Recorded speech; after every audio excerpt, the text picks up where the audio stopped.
All right, today we're going to finish up the cost of economic development, and then we're going to take a look at the development of or unequal development within states. And that's states as in nations or countries. All right, so if we take a look, one thing that has popped up in different areas around the world, particularly China and Mexico, we get what are called export processing zones. And these are areas that are specifically designed to create factories and trade with foreign governments. And generally what happens is these zones end up having tax breaks, lax regulations on pollutions. And again, the concept is to trade with foreign countries. Now, one that is really simple, and some of you guys that take AP World History will hear this one again next year, are what are called maquiladoras. Okay, these are export processing zones found in Mexico. And if you notice by looking at the map on the right, the red dots actually indicate areas of businesses that do specific trade with the United States. And you'll notice how the majority of them are very close to either the Texas, Arizona, New Mexico, or California border. Okay, and these are designed that way so it will actually reduce the cost of the transfer of the goods to the foreign country. Again, China also has some that are called special economic zones, which again, these areas are essentially industrialized cities. Nobody really lives there. These things and regions just actually produce goods and services. Okay, now one that has tried to ease control between the United States, Mexico, and Canada is what's called NAFTA, which stands for the North Atlantic Free Trade Agreement. And essentially what it was trying to do is create an economic bloc within these three countries. And the idea is that any businesses would suspend taxation on like businesses. So in other words, if Mexico bought something from the United States, they wouldn't have to pay an additional tax of going outside of the country. They would pay a normal sales tax, but they wouldn't literally pay a tariff. And the idea was that by reduction of tariffs would actually increase trade between the countries. Now, when we look at agriculture, we're going to break down some of the access and ideas. In the peripheral countries, we generally have two basic types that actually end up coming. One is, of course, personal consumption, and this is again where people are doing subsistence farming, just literally trying to make food for their survival. In a lot of cases, though, the West, the core countries have come in and created large agricultural conglomerates. In other words, they buy up the land and they in turn will actually control the agriculture in that area on a large scale industrial type setting. One of the big problems that is very common as a result of this is soil erosion is very common in the peripheral areas. And this is again because either the large businesses don't really comply or worry about the safety of the other people, or the essence that some of the stuff we'll see later with what was called the Green Revolution is some of the new products and seeds are not really designed for those particular climates. And as a result of that, we get what's known as desertification.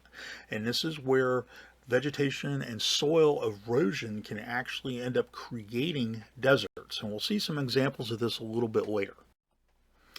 Now, another one, of course, is when we look at tourism. Now, tourism is generally regarded as a really big way to help the country, but not necessarily. It does benefit a little bit of the local economy by causing employment, but the thing is, most of the tourist areas are actually run and controlled by other companies that aren't native to the country. So if you notice here, this picture of Mexico, if any of you guys have taken a cruise down to Cozumel, a lot of the major businesses that are down there are not connected to Mexico itself.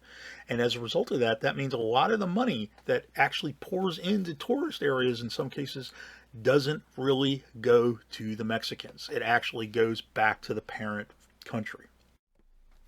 Now, another concept too with we see is what are called quota laws. And the United States has been a big practicer of this for certain times. What this does is it can actually limit the amount of goods coming from one country to another.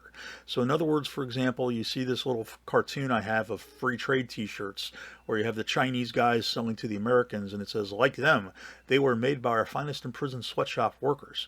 If the United States doesn't want to accept something or wants it reduced, they can literally say China can only import 1 million t-shirts. And then that can actually cause generally what's referred to as a protectionist policy on the American t-shirt companies. So normally when quota laws are actually created, it's generally in the form of a protection move to help the home country's industry grow and prosper. Now, as I mentioned before, one of the big problems that happens within a country is that you get uneven development. And as a result of that, we end up having all kinds of problems.